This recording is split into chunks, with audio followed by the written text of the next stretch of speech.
La révélation des paroles est claire, elle donne de l'intelligence aux simples. Psaume 119, 130. Notre croissance ne dépend pas de notre connaissance biblique, bien qu'elle soit nécessaire, mais de notre expérience de la parole. Et il y a de nombreuses conditions pour connaître une réelle croissance de notre vie spirituelle. Une d'entre elles est que Christ doit être Seigneur. Dans le chapitre 2 des Actes, Pierre déclare: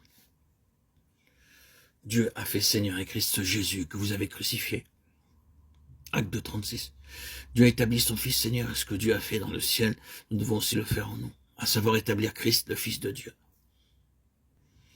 dans notre cœur, comme notre Seigneur, afin de nous donner le soin de gouverner et conduire notre vie. La vie éternelle qui nous a été accordée lors de la nouvelle naissance n'est pas pour nous, mais pour Dieu. Aussi, cette vie agira et travaillera en nous que dans l'unique but de satisfaire Dieu et réaliser son plan. Tout cela implique que cette vie soit libre en nous. Elle ne peut l'être que si Christ est Seigneur. C'est la première condition. Et elle est fondamentale. Secondement, nous devons vouloir que s'accomplisse en nous son dessein. La nouvelle naissance introduit la vie de Dieu en nous, mais notre ressemblance à Christ, qui est son dessein, ne se réalise que si nous le voulons et le désirons, car le Saint-Esprit ne travaillera pas en nous en dépit de nous. Cette œuvre intérieure du Saint-Esprit pour nous rendre conformes à Christ se réalise en étant un avec Christ dans sa volonté. C'est chaque jour que nous devons aller à lui avec l'ardent désir d'être sa possession et lui permettre d'atteindre le but glorieux pour lequel il nous a sauvés. Disons-lui: je viens à toi, ô Dieu, pour faire ta sainte volonté.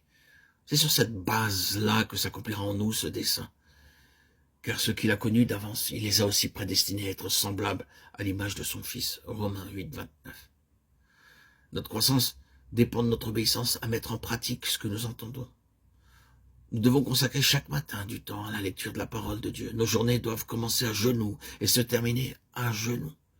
Il est nécessaire de lire toute la parole de Dieu et non pas quelques passages dans différents livres. La lecture suivie de toute la Bible est un acte d'obéissance à Dieu et une preuve que nous l'honorons. Il nous faut apprendre à dépendre du Saint-Esprit afin qu'il nous fasse comprendre ce que nous lisons.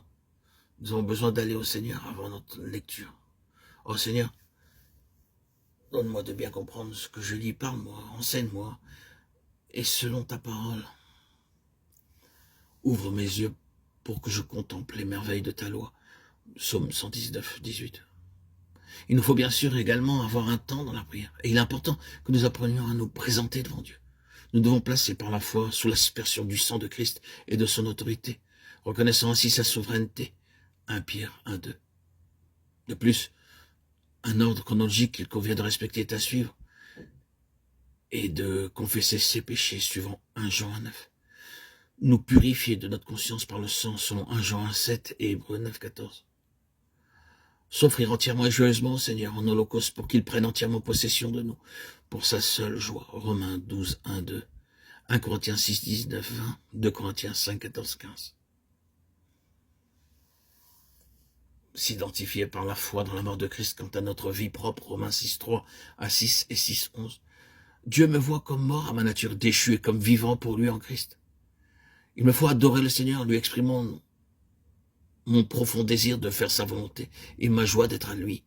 Jean 4, 34, Jean 6, 38. Ramener devant lui les promesses reçues.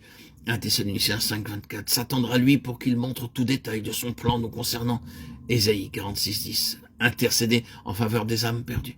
Rendre témoignage de notre foi au Seigneur Jésus-Christ. Le Seigneur a déclaré: vous serez mes témoins. Acte 1, 8. Et ailleurs, car l'esprit que Dieu nous a donné ne nous rend pas timides. Au contraire, son esprit nous remplit de force, d'amour et de sagesse. De Timothée 1, 7.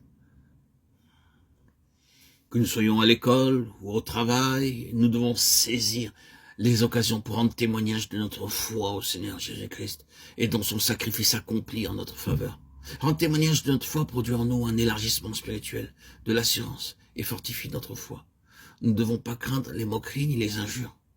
En rendant témoignage, le Seigneur vous libérera de vos complexes, sans parlant de lui que votre joie grandira.